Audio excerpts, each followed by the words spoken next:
Welcome to the Chalkboard, my fellow football nerds, for episode number 10 of Chalk Talk, brought to you by the Painted Lines. I'm your host, Shane Half, and you can follow me on Twitter at halfandhalf_TPL. I'm joined today by the best co-host in the game. You've seen him on the Tough Cover Pod. It's Mark Henry Jr. Give him a follow on Twitter at MarkHenryJr_. Mark, how are you doing today?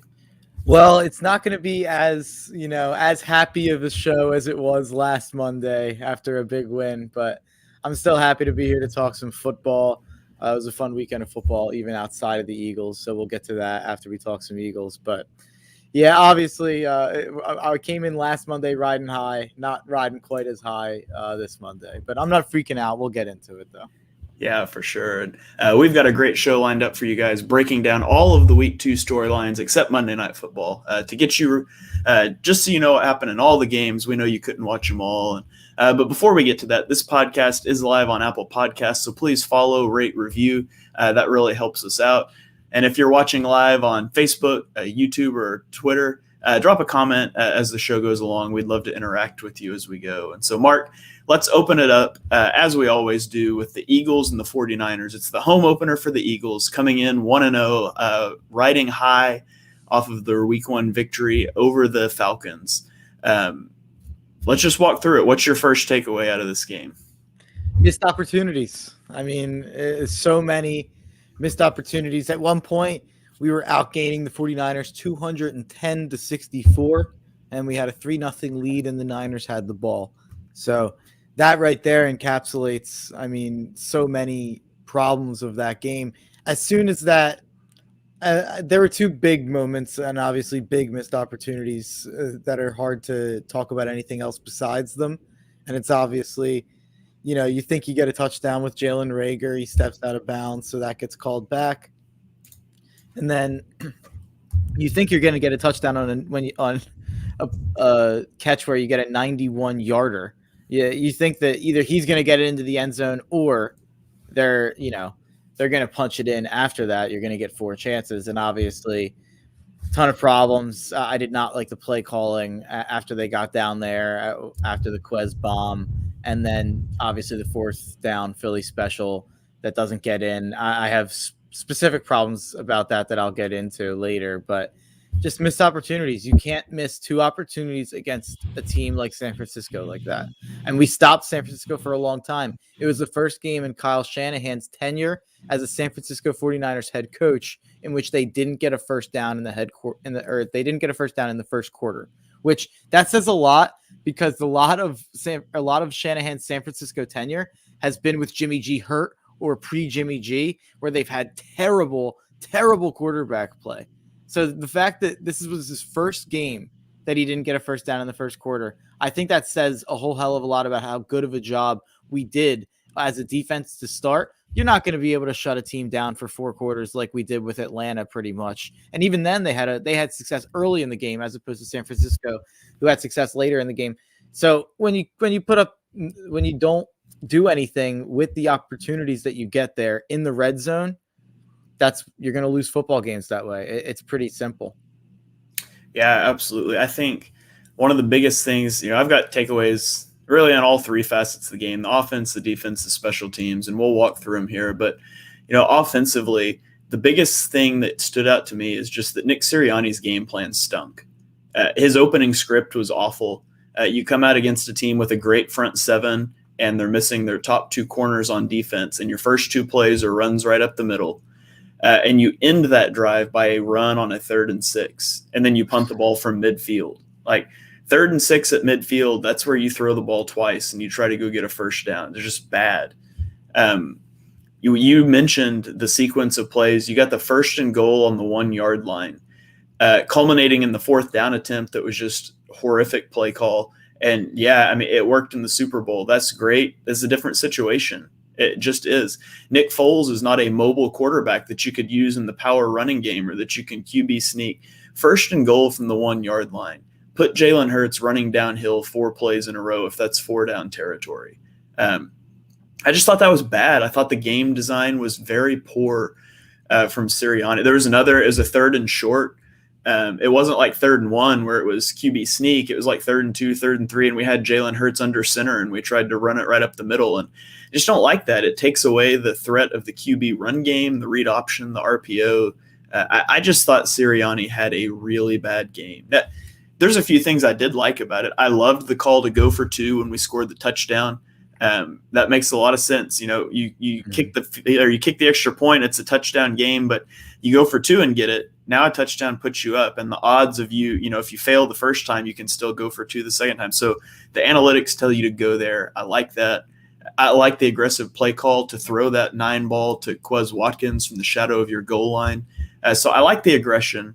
I didn't like the aggression on that 4th down at the goal line, though. I think you take the points there and go up 6-0. So I disagree. I would have went for it on 4th. I get it. I understand going for it on 4th, especially when you're down that close, because theoretically you're giving up pretty good, or you're giving them pretty terrible field position if you don't get it. So I understand that.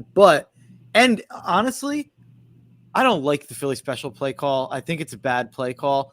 But if you're going to do it, don't hand it off to 170-pound Devonta Smith. 170-pound might be generous. I actually don't know what he is, but handing it off to Devonta Smith, and the whole entire defense knows that's going to be a trick play as soon as you do that. If that play call is just slightly different, and you have Devonta on the other side and you have Miles Sanders on the other side, and you hand it off to Miles Sanders, the defense is going to at least have a chance at thinking that Miles Sanders is just running the ball, and they might have committed to going at Miles, and then that opens up the end around. And Greg Ward, I think, could have made a throw if it was there, but the defense sniffed it out immediately that it was a gadget play when you saw Smith take the handoff, in my opinion. I hate the play call, but it could have been done so much better and so much less obvious that they were doing something.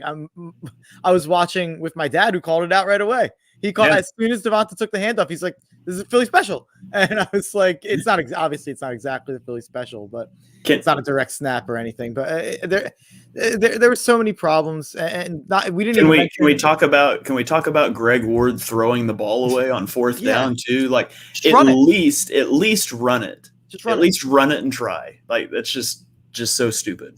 Just run it, and you're absolutely right. 1st and goal at the 1. I don't care what happens. You QB sneak it. The percentage rate of QB sneaks at getting 1 yard, I don't know what it is. I'd love to a study on that. It has to be 85%. It has to be 80%. Your quarterback squats like 650 pounds. I'm just saying. It's unbelievable. And not even specifically with Hurts. I get mad with every college football, NFL football, no matter what it is. Just do a QB sneak. It's so simple. And obviously, I always use this as an example as a point for the QB sneak. Bill Belichick is like the biggest proponent of the QB sneak of all time. I think he's the best coach in sports history. So if he thinks it's a good idea, I think it's probably a good idea, since him and Brady, they were the best of all time at the QB sneak, calling that for them. So I don't know how accurate this is, but I just Googled, and it says since 1999, QB sneaks are successful on 4th and 2 89% of the time. 4th and 2, not even inches or 1. And I won't say for sure how accurate that is, but it is from a sports site on Yale University. So I'm assuming that's pretty legit information. I'm going to trust Yale. They're in the Ivy League. I'll trust them. But yeah, I think that checks out. How many times do you see a QB sneak get stuffed? It's so rare. It is so rare. So I think that's a smart point. We didn't even mention the blocked field goal that we had. We will.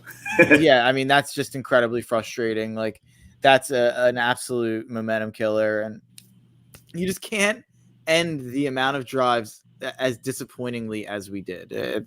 You got to finish, and that's the biggest thing. And there was another issue I took with Sirianni's game plan. There was no intermediate passing game whatsoever. I went back and charted Jalen Hurts throws. He threw 12 passes that were less than 10 yards. Okay. He threw 7 passes that went over 20 yards. There were 4 passes thrown in that 10 to 20 yard, that intermediate window. Like it was throwing the ball at or behind the line of scrimmage or throwing 9 balls. And you can't make a living doing that. You're not going to succeed.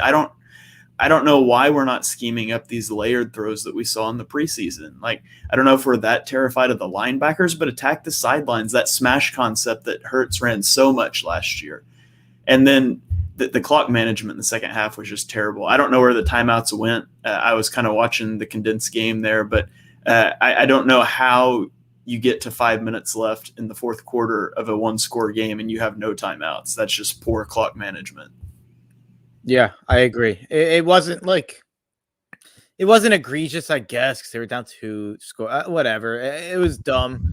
I'm not going to kill them for that because it felt over at that point. But I won't kill them for that. But it was obviously a big factor. And even still, there was a delay of game that should have been called, in my opinion, later on at that point. Oh, that was so frustrating. But I don't even – a lot of people have complained about the refs in this game. I don't think the refs lost us the game or anything. I will say I would have liked Devonta Smith to maybe not get hand checked all game, but I mean, I don't know how often that's going to get called or how often it isn't going to get called. It really felt like they were all over him, and it felt like they were doing the little strategy of they can't call it every time. And they did call it a couple times. It's not like they didn't call it at all. Obviously, they did call it one time, which got us down for first and goal, which we ended up squandering. So that was one of the opportunities that we did get from that. But it felt like there were some other times, and there was a big third down where he was going down the sideline. It actually was a pretty good ball by Hurts, and Devonta couldn't get his one hand around because I think it was Lenore actually had his hand pinned to his hip. He literally he couldn't get his hand up because Lenore had his hand pinned to his hip, and he was grabbing him too. So it was pretty textbook PI or holding, whatever, if it was uncatchable, whatever you want to say, and nothing. And that's a big third down. And I think at that point, I think it was still a one-score game. I almost want to say that was the third quarter, maybe. I can't quite remember, but that was a big frustrating point for the refs. And that's really the only complaint I have besides the delay of game on the fourth and goal, or the fourth and game, basically. Or was it 4th and 1, right? I can't. Yeah, that sounds right. I can't remember for sure. I think it was 4th and 1, and they did the QB sneak, which they got easily. QB sneaks again. Who knew? Did you know Jimmy G is just like an elite mobile quarterback that's real strong in the legs and good for pushing the pile? Oh, I had an inappropriate joke there that I'm not gonna let go about Jimmy family G's, show. It's a family about Jimmy show. G's personal life. He got it easily, but the clock hit 0-0 on the play clock, and then there was 4 seconds that rolled off, at least on TV time. So I do know at times there is just a little bit of a delay on the TV to the game, or maybe they're a second off.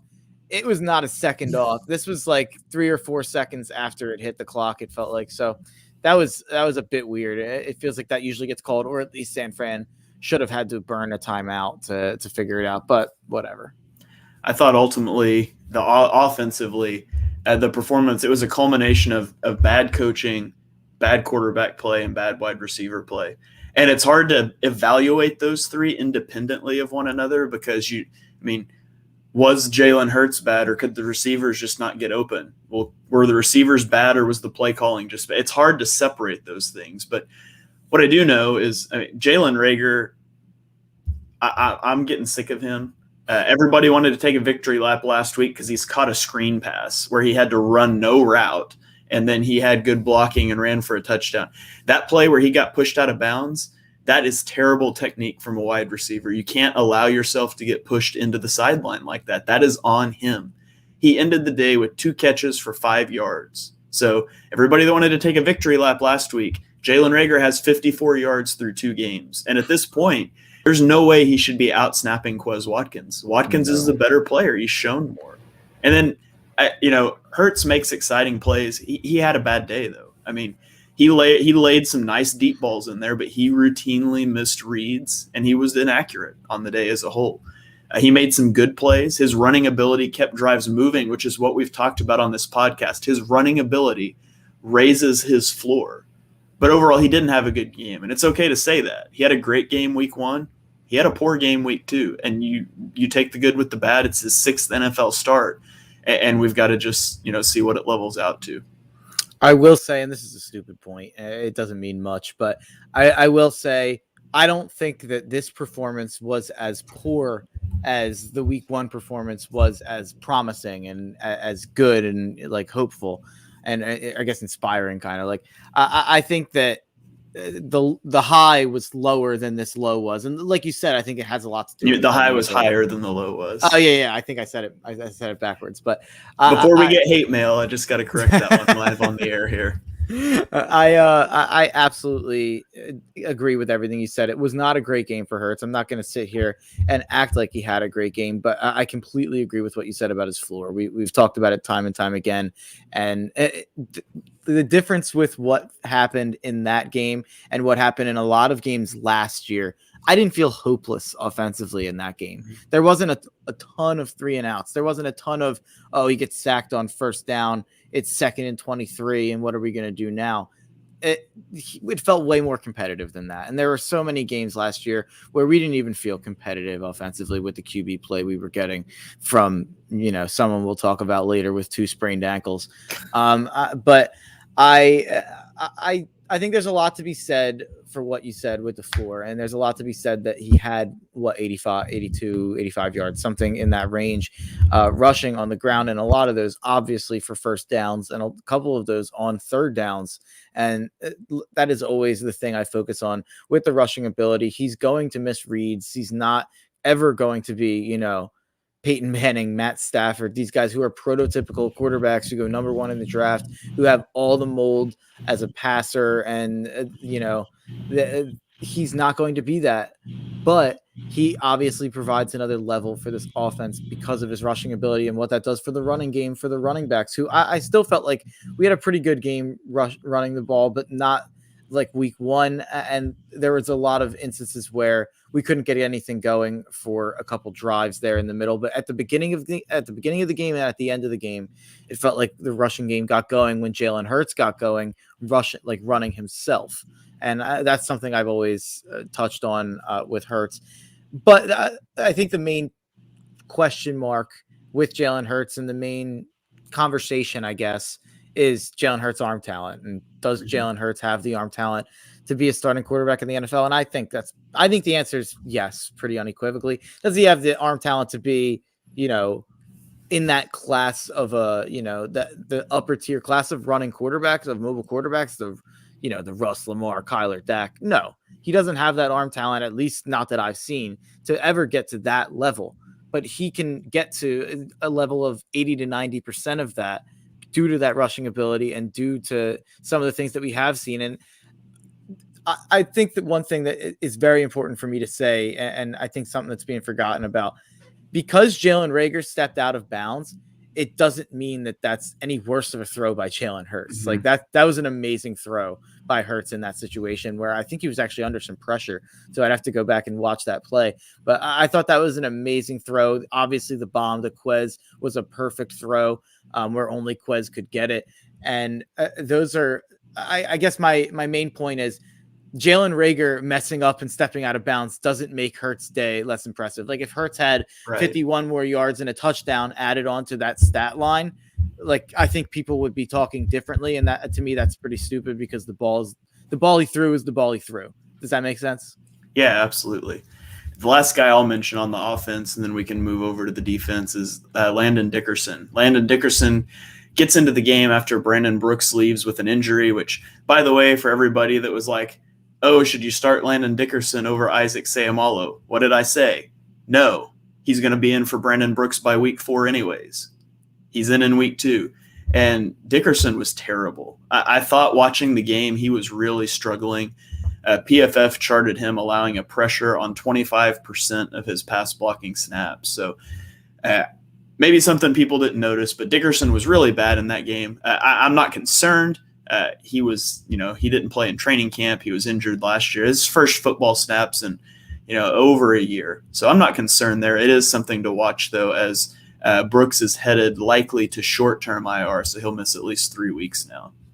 So I honestly only noticed one or two. And I'll own up to this as a draft evaluator and as a football evaluator in general. I think that O-line play is a bit of a blind spot for me in terms of being able to diagnose, at least watching live. Maybe if I went back and watched, I would have a little bit better of a chance. But watching live, unless besides O tackles and obvious stuff on the blind side and the edge rushing, I struggle a bit to notice how good or bad an offensive guard's doing, unless it's incredible or terrible. And so to me, I only really noticed one or two plays where I was like, ooh, Dickerson got beat there, but I'm sure there was more. I will say that I think Baldinger and Ross Tucker, a couple guys that do kind of study O-line play, or I think I think they were both O linemen, Baldinger a D lineman. I can't remember, but I think that they both study O-line play, and they both were very impressed with Dickerson, even though they're obviously it wasn't a perfect game, and I think they both said that. But they said that he showed a lot to step off the bench as a rookie who hasn't played a lot, and step in right away and not kill them, I guess. So I don't know. I'm not freaking out about Dickerson, and I'm actually in general with Brandon Brooks, and we'll get to another injury later that we'll talk about. I'm not freaking out about the injuries in general. The only thing that does suck, and you kind of touch on it when you said it stinks that he didn't make it to week 4. It's week 2. I mean, it's now if another injury happens, that's where we get in trouble. If Kelsey were to get hurt, knock on wood, I think I have some right here. If Isaac Seumalo were to get hurt, that's that kind of now is a problem with Dickerson filling in for Brooks. So that's something you have to hope doesn't happen. But beyond that, just in terms of hoping we have normal injury luck that normal teams have, I'm not freaking out about injuries. They're going to happen in the NFL. And I mean, you look at the other teams in the division, they've all 4 of them have had injuries to a comparable level to what we've dealt with so far. So that's just a little annoyance from me with Eagles Twitter that seems to be doing the whole woe is me, crying about 2 injuries and how can we compete going forward without these guys. And it's like, every football team's going to deal with injuries, especially when you're investing in older guys like we have. You have to expect that there's a higher injury risk with these guys who have more tread on the tires, especially Brandon Brooks. I mean, especially Brandon Brooks. Yeah, for sure. So on the defensive side of the ball, the defense comes out hot out of the gate. Oh, go ahead. Real quick, just before we get off the offense, I just want to say, because I praised the running game, there was one play I wanted to stick my fork in a little bit here. Miles Sanders, 3rd and 1. He in a situation where, or maybe it was 3rd and 2, in a situation where we probably would have went for on 4th. He rushes up the middle. He gets stopped. Okay, that's fine. It would have been 4th and 2, 4th and 1, whatever it was. And he tries to spin out, and he spins backward. He ends up losing 3 or 4 yards and getting tackled. It's 4th and 5, 4th and 6. And I think that might have set up the blocked field goal. I'd have to go back and look, but it took us away from probably going for it on 4th and either attempting a field goal or punting. I can't quite remember. Miles Sanders needs to know you're not hitting a home run every time, man. Like, you got to go down on some of those plays. You need to be aware of the situation. I didn't think anything else was too egregious. I'm not going to kill the guy. I'm famously not a Miles Sanders fan, but that was something that really annoyed me. Yeah, we've got Christopher chiming in on Twitter, says Sanders needs to touch the ball 20 times. I actually disagree with that. I thought the script was way too run heavy in this game personally. Agreed. But I thought there was good balance in working in Sanders and Gainwell, and Sanders was much more effective than Gainwell this week. But I think when you're going to utilize your quarterback in the running game as much as you are, I don't think a running back's ever really going to get that volume of carries. I think you can involve them a lot in the game, but when you bring that read option into it, that's always going to steal some carries from your running backs. But yeah, as they say in fantasy football, with those kind of situations with mobile quarterbacks, the volume is going to plummet, but the efficiency is usually going to soar with running backs in an offense with mobile quarterbacks. So there's definitely a trade-off there. So I kind of agree with you. I don't need Miles getting 20 touches. I, again, kind of feel like Gainwell got a few too many, and I would rather maybe like 15, 16 for Miles, and whatever. It wouldn't have changed the game or anything, but yeah. I just wanted to point that out on Miles. That was a little frustration point that I kind of think got lost in the game, and that was a bad play. Yeah, for sure. And so, and He says only one catch for Sanders, and yeah, that's true. And we kind of talked about that. It's that it was so oriented on throwing the ball deep. I felt like it was way too many shot plays, not enough in that short and intermediate area, which is where you're going to be able to see that thrive. But moving on to the defensive side of the ball, the defensive line, the defense as a whole was dominant early. 3 straight 3-and-outs. The defensive line was alternating from that 3 down to 4 down front early and often, which is a nightmare to scheme up protections for because it changes everything. Hargrave especially was really effective early in the game. And I mean, Javon Hargrave has majorly outplayed Fletcher Cox the last 2 games. I don't know if that's people want to say Cox is being double teamed. Well, Aaron Donald puts up stats. Guys put up stats getting double teamed. And so there's no doubt that Hargrave is benefiting from that, but Cox needs to step up and he needs to make some plays. Anthony Harris dropping an interception that hits him right in the – this team cannot get turnovers, Mark.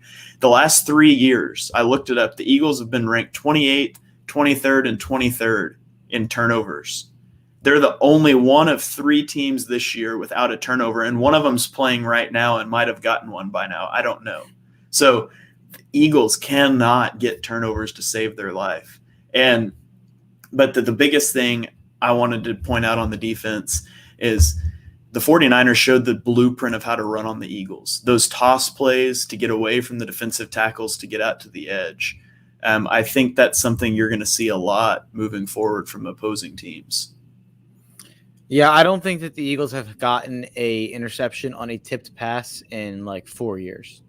It is unbelievable watching other football teams and watching even college football, and you see corners and safeties able to have the awareness to react, to throw their hands up, and to get a pick when a ball ricochets off a receiver or whatever, when a ball goes up in the air.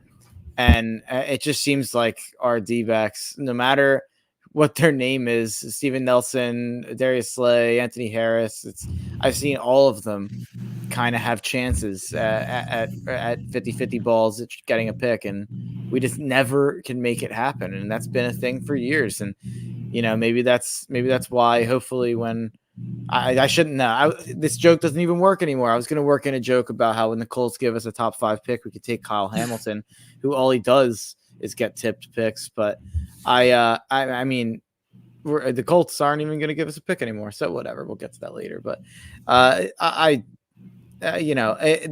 whole non-turnover thing is incredibly frustrating, and it's something that we've been dealing with for years, and it's something that needs to fix. You can't win games with the lack of turnovers that we get on defense, and obviously we're eventually going to start turning the ball over on offense. So, I mean, you know what's most likely to happen if we ever actually get a turnover?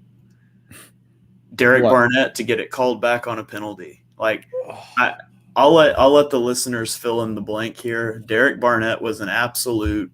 You can fill in the blank because it's a family show, but I am so sick of watching this guy headhunt guys after plays, hitting guys that don't have the ball for no reason. I cannot wait until Derek Barnett is off this team next year. Can't stand him. Can't stand watching him play.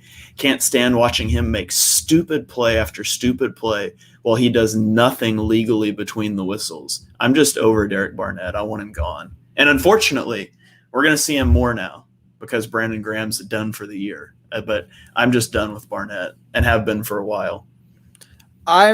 He's a mental midget. I mean, he is a dirty player, to be honest. Like, it's not often that you say that about a player on your own team. I think he's out there with the intention to hurt people sometimes. I think he's out there with the intention to maybe it's just that he gets in arguments, he gets in fights out there, and he just gets angry and takes a shot at someone. But it is some of the things he does is so dumb and so stupid. That blindside hit that he laid on someone on that turnover that we should have had yesterday is just – it's just unbelievable decision making. Like, what does that gain? Like, it's just it's so frustrating. Now, I think I wouldn't say he brings nothing. I still do think when he's at his best in the last couple of years, he has gotten to the quarterback a little bit and pressured the quarterback, but he's nothing special. I'm not going to argue and say he's anything good. He's not a solid starter. He's a backup D end. He's a rotational D end. But he does definitely have, it seems like, at least like a play every other game that absolutely kills you, and it's backbreaking, and it's always in an important situation. Yeah, absolutely. And then you go on to the other phase of the ball. You've got special teams. Aaron Siposs, I thought he had a great day again. He's kind of magical with those punts inside the 5, the 10, but outside of him, the special teams was just atrocious. Couldn't keep that first punt out of the end zone. Just dive on it. Just walk up there and touch it. You don't have to dive on it and slide into the end zone. You got the block field goal, which I fully believe was on Jake Elliott. That trajectory is way too low. We get a block in the back on a punt return. Just special teams have not been special for the Eagles yet this year. And they haven't been in a long time. Special teams have not been something we've excelled in a long time. I mean, outside of having a good punter, and Jake Elliott's had his moments of being a good kicker in the past, pre-Howie contract. But, I mean, the special teams has been a problem for a long time. We don't have a good punt returner. Jalen Reagor is not a good punt returner. Quez Watkins has shown he's not really a good punt returner.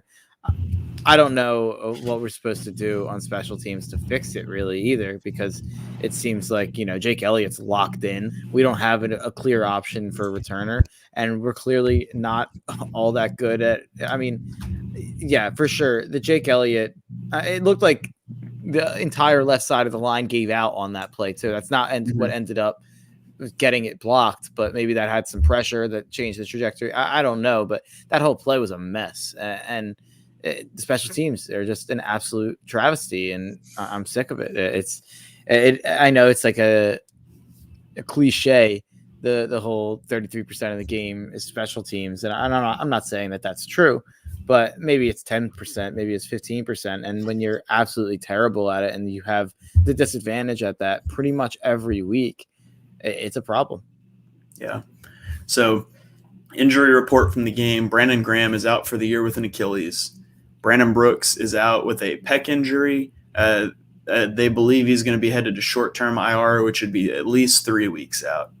Then on the 49ers, their running back woes continue. Mostert goes out for the year week 1.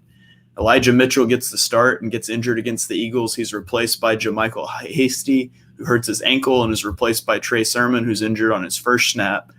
And so the running back carousel in San Francisco. But all that to say, Mark, in like 30 seconds or less, because we're going to have to move on, what's your main takeaway from this week 1 game or week 2 game for the Eagles? Yeah, I mean, it's the stuff I said at the top, just missed opportunities. This was a game they could have won. This was a game that could have been won, and due to whatever you want to blame it on, Sirianni's play calling, the Jalen Hurts, even if you want to do that, the lack of receiver play. I mean, there's a lot of things that you can blame it on, but this was a game that could have been won, and hopefully that doesn't come back to bite us later on in the year if we are a team that can contend for a playoff spot, because this was there for the taking. But on the bright side, there wasn't a lot that I think is worrisome going forward. I'm not as freaking out as much about the injuries as others. Obviously, it's not a good thing. It's not something that will help us going forward. And obviously, if it'll, like I said with the Brooks injury, it's going to hurt us once there's more injuries, more so than it hurts us right now. But I'm not freaking out. I wouldn't be jumping off a bridge yet. I'm not saying that loss is really worrisome to me. I think that I didn't see much that I didn't know was a problem going in, I guess. Obviously, we didn't even touch on it. Linebacker play. I mean, the linebackers look terrible, but that's not new information. Anthony, I mean, Singleton missed some tackles. Wilson looked really slow. Just whatever. Those were things we already knew going in. And I think all the problems we saw were things that we knew could be problems. So that hopefully those can be fixed. I'm not freaking out. I think that this is a big game coming forward to see what this team is. Yeah, I'm with you. I thought I called out Sirianni's game plan. I thought it was bad. I thought Hurts played bad. All of that said, it's Sirianni's second game calling plays. It's Hurts' 6th start. There's going to be ups and downs. I'm not panicking about it. Now, if it's in week 6, week 7, and we're still seeing game plans this poor, and we're still seeing Hurts missing reads this badly, then I think it's a concern. Right now, I'm not concerned. If you flip these games, if this was week 1 and our week 1 game was week 2, everybody would be flying high. And so, we've shown what we can do. We've shown the bottom side. But like Christopher said, it's on to Dallas week, and that's what I'm focused on now. And, I feel good about this team and their chance to get back on track against a pretty weak Dallas secondary. So I feel great about the offense. We'll see about the defense. Yeah. So let's throw it around the NFL now. The Thursday night game, we've got the Giants at Washington in the most NFC East game ever on prime time. The whole nation watching the Giants jump off sides on a missed field goal that would have ended the game. But then Washington hits it on the re-kick, and the Giants are 0-2 for the 5th straight year after whining about not getting to go to the playoffs with a 6-win season last year. What'd you see in this one, Mark? Yeah, I had Washington every way. I was very big on Washington. I was very impressed by Heineke in this game, by the way. I've seen some mixed reviews. There was obviously a terrible pick at the end of the game that nearly and probably should have cost Washington this game.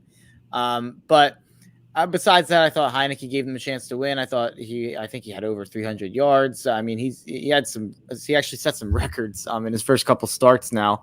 I forget exactly what they were, but I thought he looked really good. I thought Daniel Jones actually looked way better than I've ever seen him look. I thought it was the best game I've ever seen Daniel Jones play.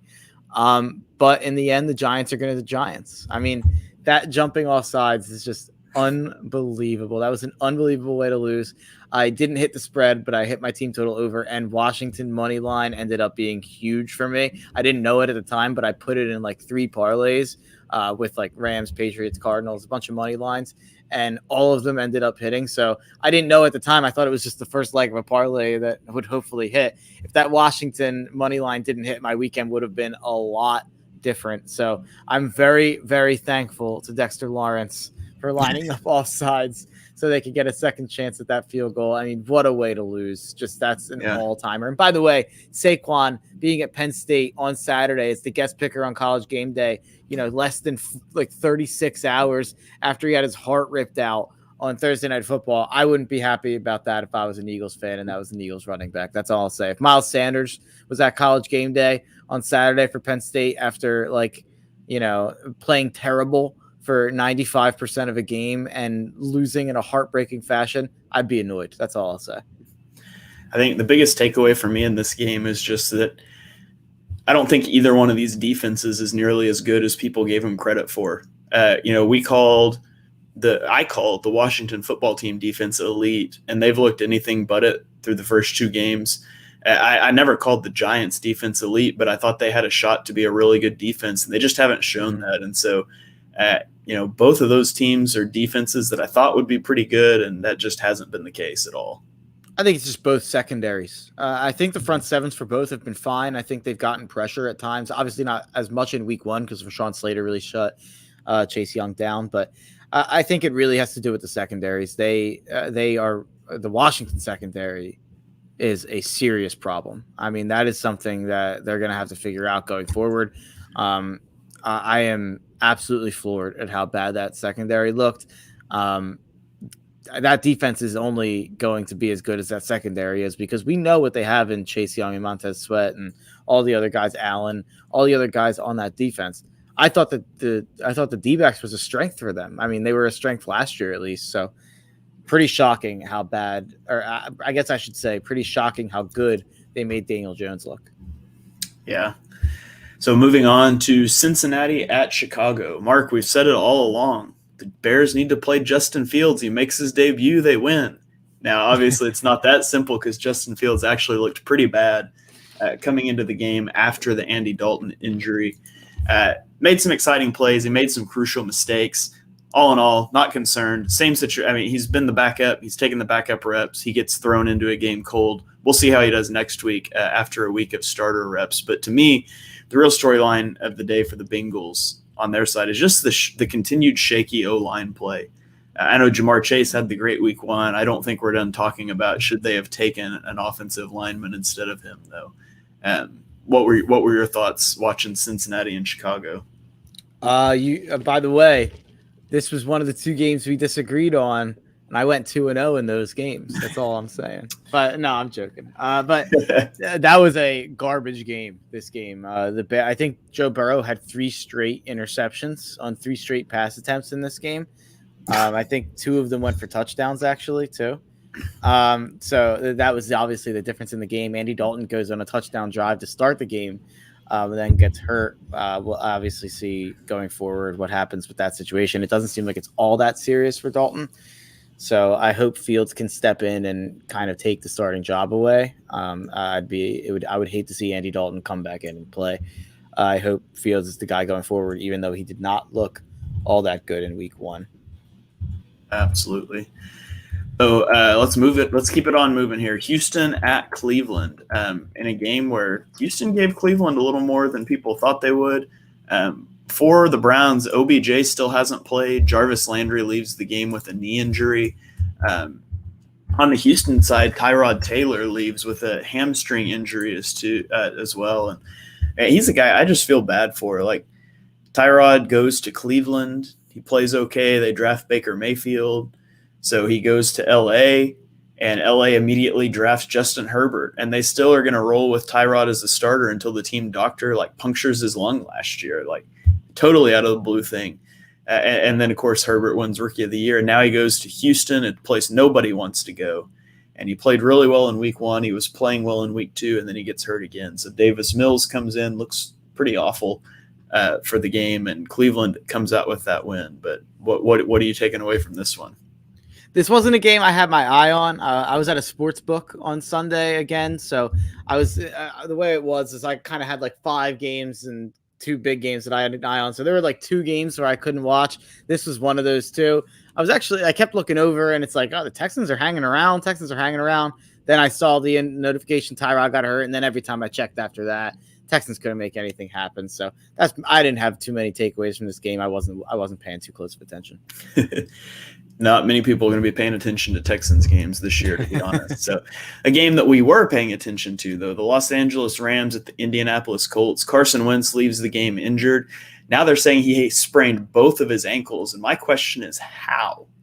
But Wentz has been sacked 6 times. He's been hit 21 times through 2 games. I just don't see how he survives the season. The Colts continue to struggle in the red zone. They've only scored a touchdown on 37% of their red zone trips so far. Sound familiar? Yeah, it does. And then on the Rams side, running back depth continues to be a concern for them. Akers goes down in training camp. Henderson left this game with a rib injury, and so that's going to be something to monitor on the Rams side of the ball. As someone with multiple Sony Michel shares, I hope that is I hope it's Sony Michel time in LA. But this was an infuriating game for me. I had Rams -3.5 pretty hard, and they win by 3. A lot of missed opportunities for the Rams to win this game by a lot more. And the Colts actually had some chances to win this game, or at least to tie this game, and they just couldn't do it. And Carson Wentz, I mean, even before the injuries, this guy, it just has no pocket awareness. It has disappeared from his repertoire as something that was a strength at one point. And he holds the ball for so damn long. It's frustrating to watch. Even man, you're going to get yourself killed. You're going against Aaron Donald, man. Obviously he walks away with 2 sprained ankles. It could have been a lot worse. I mean, I thought honestly, the Colts O-line did a better job protecting than I expected them to. He still took a good amount of sacks. I don't know what he ended up with sacks and pressures wise or hits wise or whatever, but yeah, man. He also, I don't know if we've mentioned this, he also had an embarrassing interception. The shovel pass, right? Oh my God. Yeah. That was unbelievable. That was embarrassing. But I don't know if I've ever seen a shovel pass get intercepted. Somebody raised a question, and it's a good one, how that's not defensive pass interference when you hit the guy that's the intended target for the shovel pass. And I honestly have no idea, and I don't really care, but that was a crazy play. If it's 5 yards, but doesn't that not count in the end zone, right? I don't. Well, and it does. That's before the ball's in the air too. Once the ball's in the air, you can't. So I don't know on that, honestly. Yeah, But yeah, that's probably fair. That's probably fair, but it did go directly to the guy. It was pretty funny to see. But I mean, honestly, on the other side of the ball, and you'll hear me say this a lot. I feel like some podcasts, and I listen to a lot of NFL podcasts today, and I think some podcasts, when a team wins, it's all positive. Like it's just like everything's positive. Everything, they won, so nothing matters. This was not a game where I watched and I was like, I'm someone who picked the Rams. I have the Rams. I have them to win the Super Bowl. I had a future on them to win the Super Bowl. I was not overly impressed with the Rams. I was not overly impressed with Matt Stafford. I was not overly impressed with the game that Sean McVay called. I thought that there was a lot of runs where just nothing happened. And like, why are we running the ball in this situation? Let Matt Stafford air it out. And then there were a couple throws where Matt Stafford would throw it to someone double covered and it would be incomplete. And then they would show like the play and there was someone wide open streaking down the field. And it seemed like he was just locking in on Cooper Kupp and locking in on a couple, maybe even Higbee, I think. And it's like, man, I really expected the Rams to run away with that game and impress me to the point where they have a huge game coming up this week. I would say the game of the week, where it's Bucks coming into LA to play the Rams. And the Rams, I think, are a 1-point favorite. And that's a game that I would have loved to have taken the Rams. You beat Tom Brady by pressuring him up the middle. I get it. I've heard it for years. We were supposed to do it with Cox. You do it with Aaron Donald. And I think the Rams even beat Tampa last year. I was not impressed enough with the Rams last week to confidently say I think they're going to beat the Bucks in week 3, which is a pick I would have thought I would be making. Yeah. All right, moving on. We got 10 games left, and we're going to have to fly here. So we'll go to a non-competitive one here. Buffalo at Miami. Tua gets sacked 2 times in the first 6 snaps of the game before he gets injured. The Miami offensive line's a major issue here, and the Bills just cakewalk through this one. Their defense looks great. 6 sacks, 9 tackles for loss, 3 takeaways. Your boy, Gregory Rousseau, had 2 of those sacks and 2 tackles for loss. And to me, the key thing to watch moving forward here is Josh Allen struggled throwing downfield again. He was 1 of 5 on passes of over 10 yards in the first half. That accuracy issues seem to have come back a little bit. So that's something to keep an eye on. That game was 14-0 for a really, really long time. Like Miami would turn it over and Buffalo would have good field position and they wouldn't do anything with it. And it was, it felt like Miami was going to come back in that game if they got any semblance of QB play. And I thought Jacoby Brissett was a pretty good backup. He did not look it when he came in yesterday. And like you said, the O-line is a huge problem. Brissett was running for his life. But a lot of the people that have killed Tua over the last, last year, I should say, not couple years. A lot of the people who have killed Tua, I think they looked a lot better with Tua in there than without him, especially you look at week 1 too. So maybe they'll start appreciating Tua a little bit, and you can't just plug anyone to that Miami team to get wins. Because I mean, I don't know what Tua's record is in starts, but it has to be like 8-5, 7-4, or something like that. Like they've won most of the games that Tua has started and finished. So whatever. That's just a Tua rant by me, but I think that they're going to miss him very much. I mean, I think he only got bruised ribs though, so I don't know. Yeah, X-rays were negative, so he should be good to go. They said it'd be a pain tolerance thing as far as playing and his throwing motion this week. Yeah, so he should end up playing actually. So that's interesting.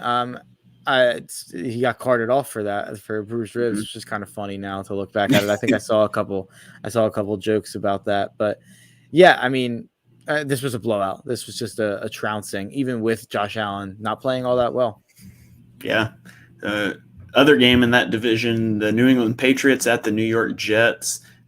Zach Wilson throws 4 interceptions in his first 10 passes, and he wasn't even pressured that much. The Patriots pass protection is also turning into an issue.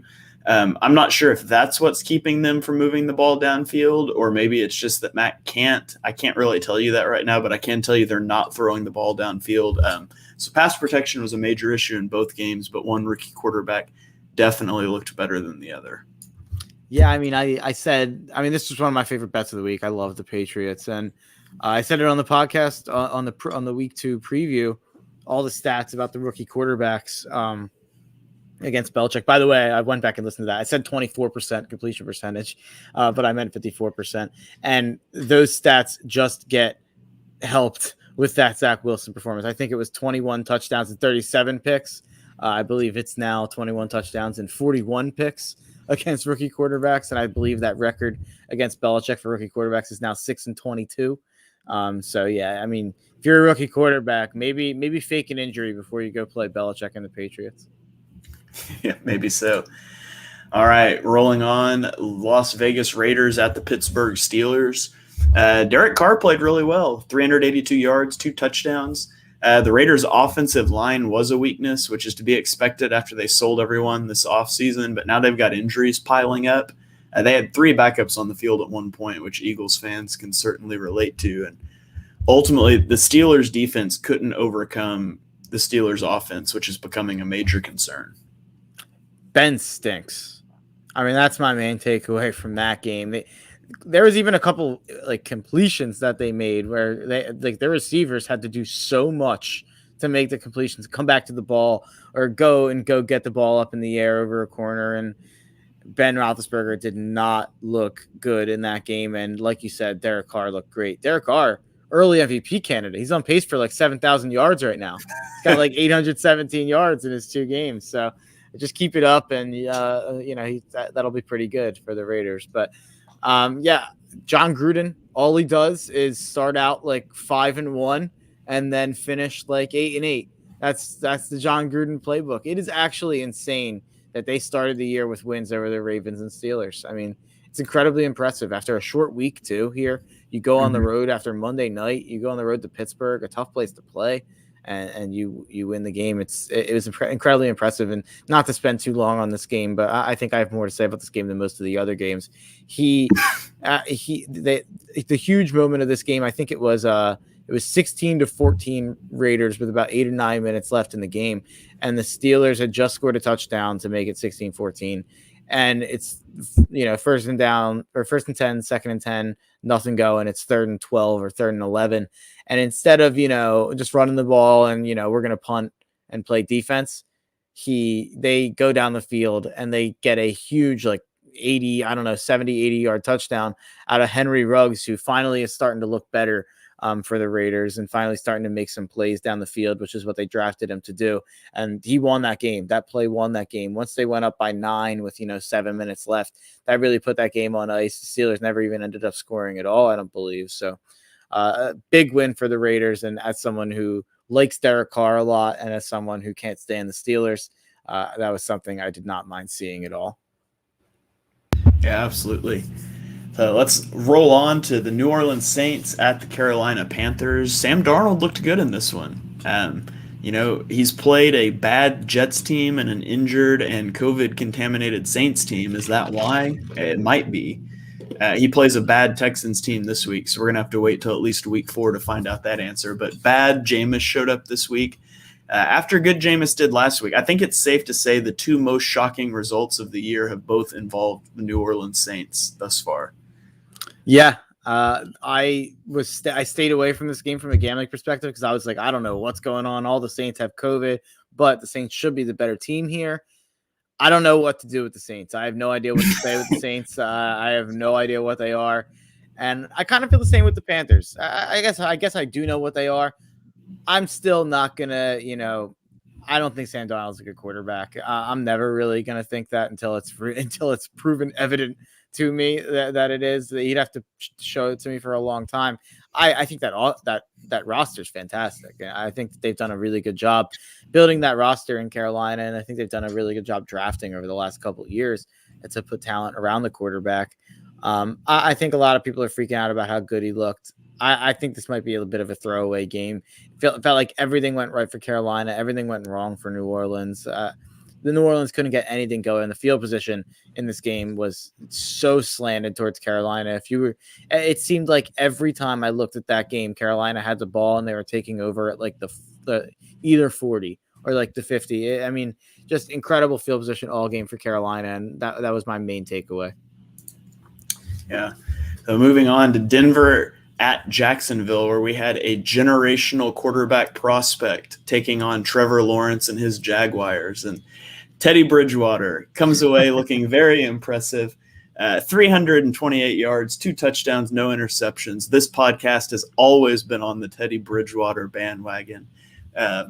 Trevor Lawrence, he looked really bad on Sunday. He was under 100 yards with a pick through 3 quarters.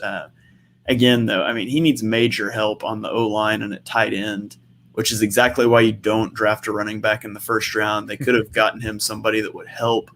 And, I mean, I've said it before, but he needs a head coach, too, because he certainly doesn't have one in Urban Meyer.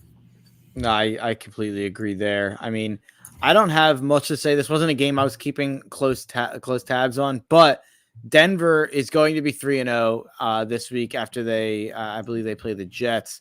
But I will make this guarantee here on the Chalk Talk podcast. After 12 games, the Denver Broncos will not be better than 6-6. They will not have a better record than 6-6.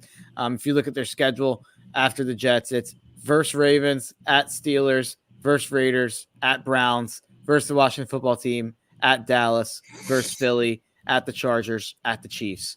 None of those teams are bad, in my opinion. I mean, the worst team on there might be the Eagles. So, or maybe Washington, depending how you feel about Dallas, or probably those 3 NFC East teams. And I don't Just think pick an NFC East bad. team. Those are the worst ones. Yeah, but I don't think any of them are bad. Like, they're not the Giants. None of those teams, and they will play the Giants later in the year, obviously. But just that stretch, I think there's going to be a lot of pieces written next week after they go 3-0. Everyone's going to be riding high with the Broncos. And I can clip this together with the Panthers because I have a tweet that I have to find now from a month or two ago saying that I took a look at the Panthers schedule and they're going to go 4-0 and everyone's going to be, riding high on Matt Rule and Sam Darnold, and then the world's going to come crashing down because their schedule's tough. So I'd have to go look at their schedule and try to find that tweet.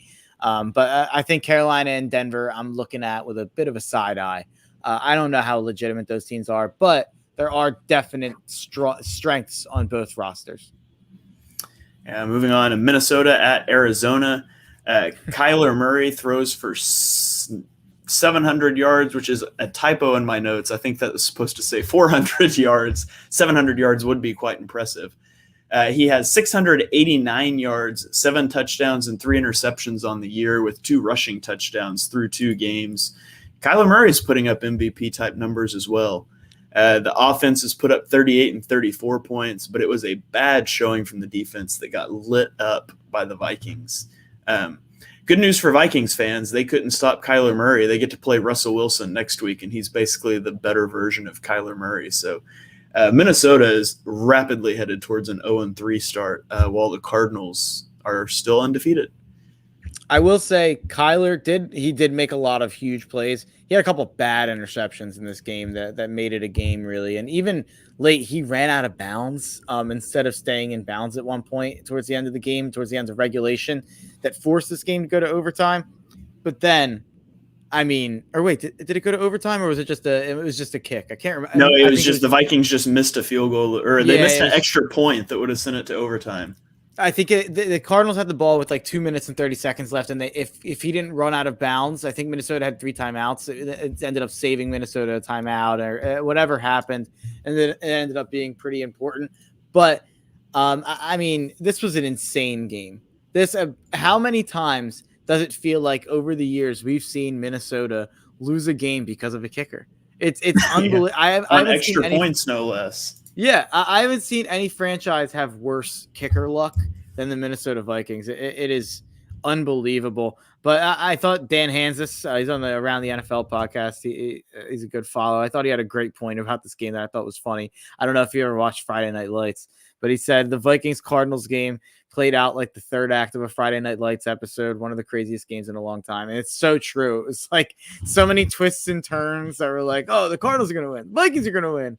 The Cardinals won. Like, the all game, it was just so back and forth, seesaw. Like the Vikings got up a couple touchdowns early, and then the Cardinals stormed back. It looked like they took control of the game, and just a crazy game. Yeah. All right, 4 games left here. The Falcons at the Buccaneers. Biggest thing I took away from this one is the Buccaneers have got to stop turning the ball over. They fumbled twice in this one. They turned it over 4 times week 1. And the Bucs defense looks bad against the pass. Matt Ryan, he throws 3 picks, 2 of them for touchdowns, but I mean, he put up a lot of yards. The Cowboys are no cakewalk, but this is the same Falcons team that the Eagles trounced, and so the Bucks defense looks like it has some chinks in the armor, and the offense is turning the ball over. So they're going to have to get that lined out. Yeah, I mean, this is everyone tried to throw the Falcons in our face as this terrible team. I mean, they were down 28-25 to the Super Bowl champs in the fourth quarter of this game with Atlanta having the ball driving. Then Matt Ryan throws 2 pick sixes, and it's a different game. Or I think he had already thrown a pick six, but he had 2 more interceptions or whatever it was, and that changes the game. But Atlanta was hanging in this game with Tampa Bay, and they were getting yards through the air in the way that they couldn't against Philadelphia. So I do think that says something. And I mean, we'll talk about it on the preview. Everyone thinks the Falcons are like the worst team in football. The Falcons are going into New York and beating the Giants this week. Yeah, we'll get there later this week. So Dallas at the Chargers. The Chargers' situational football has to be better. They had 2 touchdowns wiped by penalties. They threw a pick in the red zone. They are the worst team in football this year, scoring touchdowns in the red zone at 30%. For the Cowboys, I love that they are using Tony Pollard this year. Tony Pollard and Ezekiel Elliott do radically different things.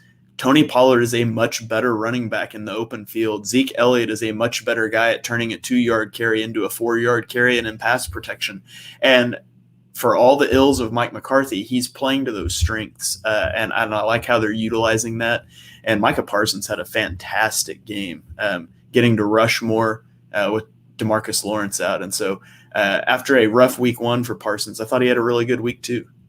It makes a ton of sense. He can rush the quarterback. He's an athletic freak. It probably makes more sense at the end in the NFL, honestly. I don't know how many. I said this till I was blue in the face about Parsons, but he played no coverage at Penn State, and then they asked him to play coverage in week 1 against Tom Brady and the Super Bowl champion Buccaneers, and he had some moments where he unsurprisingly looked bad. I don't think that should have been surprising to anyone, and it shouldn't have been surprising to anyone that he looked good as a DN rushing the passer in week 2. But yeah, I mean, Dallas got a lot of calls in this game. As someone who bet on Dallas and made money that Dallas won, but Dallas got a lot of calls that changed this game. The Chargers probably should have scored a touchdown that got wiped off the board due to a questionable call. But you're absolutely right. The situational football has been a problem with the Chargers since like Phillip Rivers and Drew Brees were the quarterbacks there. So, I mean, it's just a constant issue with the Chargers in late games. Yeah. And I mean, you saw it in week 1 too. They had some issues down in the red zone, and the call that we couldn't figure out why that was considered a fumble that went forward 15 yards. But still, they've been plagued by woes there for sure. So the Tennessee Titans at the Seattle Seahawks. This was kind of a crazy game too. Julio Jones had a strong game. He showed some chemistry with Ryan Tannehill that was really missing in week 1, and so that's good to see. If you're a Titans fan, because you go out and you make a trade for the guy, he makes almost no impact week 1. But what I want to know is Seattle, how do you blow a 24-9 halftime lead at home against a team with a banged up offensive line? Like, how does that even happen? And then, I mean, I'll tell you how it happens. You get 10 penalties, you miss an extra point, and you give up 182 yards on the ground to Derrick Henry running behind said banged up offensive line. And so, you can let Russ cook all that you want, but that Seattle defense is going to have to step up down the stretch for the Seahawks. Absolutely. I mean, that Seahawks defense is absolutely a problem, especially in the secondary. I can't believe Tennessee came back and won this game. I actually left the place I was at when it was about 30-16. And when I got home, I saw that this was still going on, and I couldn't believe it.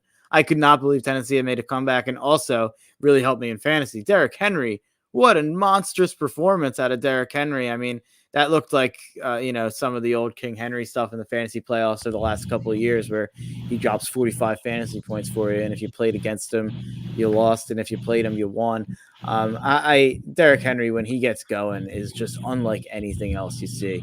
I mean, McCaffrey and Kamara are both unbelievable, and they're different than anything you would have seen a decade ago. but there's obviously so many worse versions of McCaffrey and Kamara across the league. I mean, Austin Eckler, I mean, all those types of guys who aren't quite as good at all, but they kind of do the same type of thing. There's no like worse version of Derrick Henry out there. He is something special. Yeah. And then on to the Sunday night game. We've got the Kansas City Chiefs at the Baltimore Ravens in another fantastic game. The primetime games have really delivered this year. My takeaway from this game, Lamar Jackson is a top 5 quarterback. He may not do it with passing as much, but rushing yards and rushing touchdowns still put points on the board, and they pad the stat book. I mean, this is a team, they're missing their all-pro left tackle. They're down their top 2 running backs. Well, their second and third running back, if you want to count Lamar as a running back. They got 12 guys on IR, and Jackson pulls this team back from down 11 in the fourth quarter against Patrick Mahomes. Name 5 other quarterbacks that could do that, and you can't. Now, you step away from the quarterback talk, and both teams look like they've got major defensive issues through 2 games. The Ravens have really struggled on defense. The Chiefs have been lit up by the Browns and the Ravens in back-to-back weeks, which are Super Bowl caliber opponents. But if you want to win a Super Bowl, you got to take care of business there. But ultimately, the game comes down to a wild, the Chiefs fumble the ball. Clyde Edwards-Helaire fumbles. The Ravens comes down to a 4th and 1. After they've had 2 failed 2-point conversions. On a 4th and 1 at their own 43-yard line, John Harbaugh decides to go for it. It is absolutely the right call, but that's such a hard call to make in the moment. And so major props to John Harbaugh for putting the ball in Lamar's hands instead of punting it away and giving it back to Patrick Mahomes there. Yeah, I did not think it was a good call in the moment. I would have probably punted, so maybe I'm an idiot. But that was a gutsy call that really worked out well. I was rooting for Kansas City for my own reasons, but Lamar Jackson, man, I mean, just what an absolute superstar. I don't want to hear about the doubters. And by the way, he didn't have a perfect game. The pick he throws a pick 6 to open the game. Whatever on that one, that was a miscommunication. The other pick he threw in the end zone where they almost were, they were close to the red zone, and then he threw into like quadruple coverage where he missed the Raven by like 10 yards. So even in this Lamar Jackson game, the Lamar Jackson haters, of which there are many, they get whatever they get to crow about, and they get that interception to use.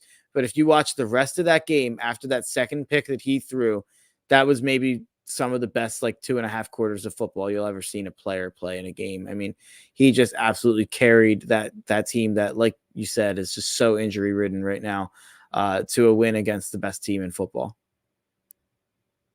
Yeah, it was really a phenomenal game. I feel like we've been spoiled early with these, the Thursday night game was sloppy, but had a crazy finish. I feel like we've been spoiled so far with these primetime games. And next week, Carolina-Houston might suck on Thursday Night Football for sure. That definitely stinks. But you got San Fran, Green Bay on Sunday night, and you got Philly, Dallas on Monday night. Those shape up to be pretty good games. Yeah. Well, Mark, before we get out of here, do you have any final thoughts for us?